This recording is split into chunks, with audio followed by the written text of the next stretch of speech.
दोस्तों नमस्कार। मेरे इस स्पिरिचुअल ज्ञान चैनल में आप सभी का स्वागत है। दोस्तों आज हम बात करेंगे कि पूजा के बाद क्यों करनी चाहिए आरती। तो आइए जानते हैं। दोस्तों हिंदू धर्म में पूजा उपरांत आरती करने का विशेष महत्व है। इसके बिना कोई भी पूजा पूर्ण नहीं मानी जाती। मान्यता के अनुसार जो त्रुटि पूजन में रह जाती है वह आरती में पूरी हो जाती है। आरती का धार्मिक महत्व होने के साथ ही वैज्ञानिक महत्व भी है। याद कीजिए आरती की थाली में कौन कौन सी वस्तुओं का प्रयोग किया जाता है। आपके दिमाग में रुई, घी, कपूर, फूल, चंदन जरूर आ गया होगा। रुई शुद्ध कपास होता है, इसमें किसी प्रकार की मिलावट नहीं होती। इसी प्रकार घी भी दूध का मूल तत्व होता है।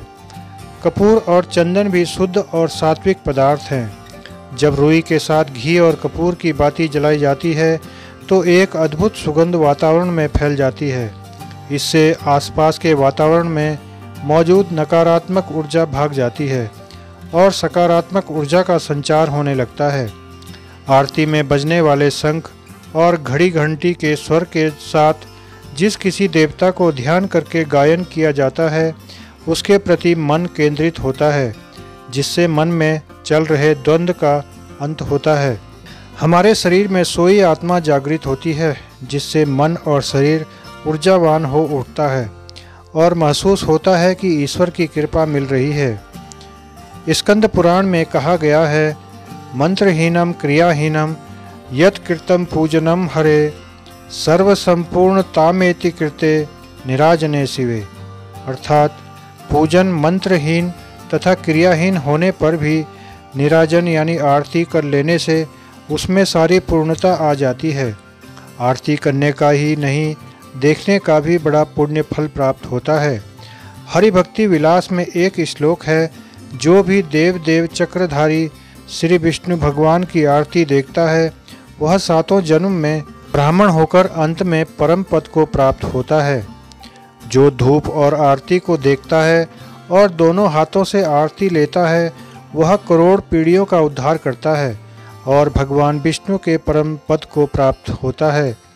आरती में पहले मूल मंत्र यानी जिस देवता का जिस मंत्र से पूजन किया गया हो उस मंत्र के द्वारा 3 बार पुष्पांजलि देनी चाहिए और ढोल, नगाड़े, शंख, घड़ियाल आदि महावाद्यों के तथा जय जयकार के शब्दों के साथ शुभ पात्र में घृत से या कपूर से विषम संख्या में अनेक बत्तियां जलाकर आरती करनी चाहिए। साधारणतः 5 बत्तियों से आरती की जाती है। इसे पंच प्रदीप भी कहते हैं। एक साथ या उससे भी अधिक बत्तियों से आरती की जाती है। कपूर से भी आरती होती है। पद्म पुराण में कहा गया है, कुमकुम, अगर, कपूर, घी और चंदन की 5 या 7 बत्तियां बनाकर शंख, घंटा आदि बाजे बजाते हुए आरती करनी चाहिए। आरती के 5 अंग होते हैं। प्रथम दीपमाला के द्वारा, दूसरे जल युक्त शंख से, तीसरे धुले हुए वस्त्र से, आम व पीपल आदि के पत्तों से और 5वें साष्टांग दंडवत से आरती करें। आरती उतारते समय सर्वप्रथम भगवान की प्रतिमा के चरणों में उसे 4 बार घुमाएं, 2 बार नाभि देश में, 1 बार मुखमंडल पर और 7 बार समस्त अंगों पर घुमाएं। यथार्थ में आरती पूजन के अंत में इष्ट देवता की प्रसन्नता के हेतु की जाती है। इसमें इष्ट देव को दीपक दिखाने के साथ ही उनका स्तवन तथा गुणगान किया जाता है। आरती के 2 भाव हैं जो क्रमशः निराजन और आरती शब्द से व्यक्त हुए हैं। निराजन यानी निःशेषण, राजनम प्रकाशनम का अर्थ है निःशेष रूप से प्रकाशित करना। अनेक दीप बत्तियां जलाकर विग्रह के चारों ओर घुमाने का यही अभिप्राय है कि पूरा का पूरा विग्रह एड़ी से चोटी तक प्रकाशित हो उठे, चमक उठे, अंग प्रत्यंग स्पष्ट रूप से उद्भासित हो जाए, जिसमें दर्शक या उपासक भली भांति देवता की रूप छटा को निहार सके, हृदयंगम कर सके। दूसरा, आरती शब्द जो संस्कृत के आरती का प्राकृत रूप है और जिसका अर्थ है अरिष्ट, विशेषतः माधुर्य उपासना से संबंधित है। आरती वारणा का अर्थ है आरती निवारण, अनिष्ट से अपने प्रियतम प्रभु को बचाना। इस रूप में यह एक तांत्रिक क्रिया है जिसमें प्रज्वलित दीपक अपने इष्ट देव के चारों ओर घुमाकर उनकी सारी विघ्न बाधाएं टाली जाती हैं। आरती लेने से भी यही तात्पर्य है कि उनकी आरती यानी कष्ट को अपने ऊपर लेना, बलैया लेना, बलिहारी जाना, बलि जाना, वारी जाना, निछावर होना आदि प्रयोग इसी भाव के द्योतक है।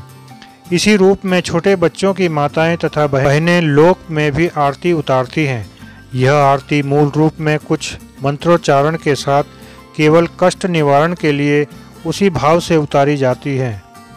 आजकल वैदिक उपासना में उसके साथ साथ वैदिक मंत्रों का उच्चारण भी होता है तथा पौराणिक एवं तांत्रिक उपासना में उसके साथ सुंदर सुंदर भावपूर्ण पद रचनाएं भी गाई जाती हैं। ऋतु पर्व पूजा के समय आदि भेदों से भी आरती गाई जाती है। बिना मंत्र के किए गए पूजन में भी आरती कर लेने से पूर्णता आ जाती है। नंबर 1, आरती दीपक से क्यों? रुई के साथ घी की बाती जलाई जाती है। घी समृद्धि प्रदाता है। घी रूखापन दूर कर स्निग्धता प्रदान करता है। भगवान को अर्पित किए गए घी के दीपक का मतलब है कि जितनी स्निग्धता इस घी में है उतनी ही स्निग्धता से हमारे जीवन के सभी अच्छे कार्य बनते चले जाएं, कभी किसी प्रकार की रुकावटों का सामना न करना पड़े। नंबर 2, आरती में शंख ध्वनि और घंटा ध्वनि क्यों बजाई जाती है? आरती में बजने वाले शंख और घंटी के स्वर के साथ जिस किसी देवता को ध्यान करके गायन किया जाता है उससे मन एक जगह केंद्रित होता है, जिससे मन में चल रहे विचारों की उथल पुथल कम होती जाती है। शरीर का रोम रोम पुलकित हो उठता है, जिससे शरीर और ऊर्जावान बनता है। नंबर 3, आरती कपूर से क्यों की जाती है? कपूर की महक तेजी से वायुमंडल में फैलती है। ब्रह्मांड में मौजूद सकारात्मक शक्तियों यानी देवीय शक्तियाँ को यह आकर्षित करती है। आरती वह माध्यम है जिसके द्वारा देवीय शक्ति को पूजन स्थल तक पहुँचने का मार्ग मिल जाता है। नंबर 4, आरती करते हुए भक्त के मन में ऐसी भावना होनी चाहिए कि मानो वह पंच प्राणों की सहायता से ईश्वर की आरती उतार रहा हो। घी की ज्योति को आत्मा की ज्योति का प्रतीक मानना चाहिए। यदि भक्त अंतर्मन से ईश्वर को पुकारते हैं तो यह पंचारती कहलाती है। नंबर 5, आरती दिन में 1 से 5 बार की जा सकती है। घरों में आरती 2 बार की जाती है, प्रातःकालीन आरती और संध्याकालीन आरती। नंबर 6, दीप भक्ति विज्ञान के अनुसार आरती से पहले भगवान को नमस्कार करते हुए 3 बार फूल अर्पित करना चाहिए। नंबर 7, उसके बाद एक दीपक में शुद्ध घी लेकर उसमें विषम संख्या में यानी कि 3, 5 या 7 बत्तियां जलाकर आरती करनी चाहिए। सामान्य तौर पर 5 बत्तियों से आरती की जाती है, जिसे पंच प्रदीप भी कहते हैं। इसके बाद कपूर से आरती की जाती है। कपूर का धुआं वायुमंडल में जाकर मिलता है। यहाँ धुआं हमारे पूजन कार्य को ब्रह्मांडकीय शक्ति तक पहुँचाने का कार्य करता है। नंबर 8, किसी विशेष पूजन में आरती 5 चीज़ों से की जा सकती है। पहली धूप से, दूसरी दीप से, तीसरी धुले हुए वस्त्र से, कपूर से, 5वीं जल से। आरती के थाल में एक जल से भरा लोटा, अर्पित किए जाने वाले फूल, कुमकुम, चावल, दीपक, धूप, कपूर, धुला हुआ वस्त्र, घंटी, आरती संग्रह की किताब रखी जानी चाहिए। थाल में कुमकुम से स्वास्तिक की आकृति बना लें। थाल पीतल या तांबे का लिया जाना चाहिए। आरती करने की विधि: भगवान के सामने आरती इस प्रकार से घुमाते हुए करना चाहिए कि ओम जैसी आकृति बने।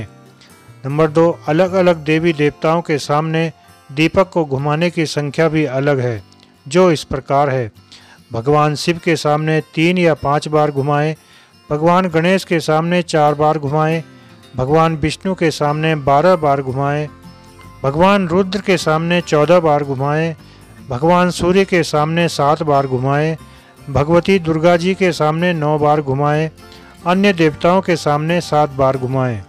नंबर 3, आरती अपनी बाईं ओर से शुरू करके दाईं ओर ले जाना चाहिए।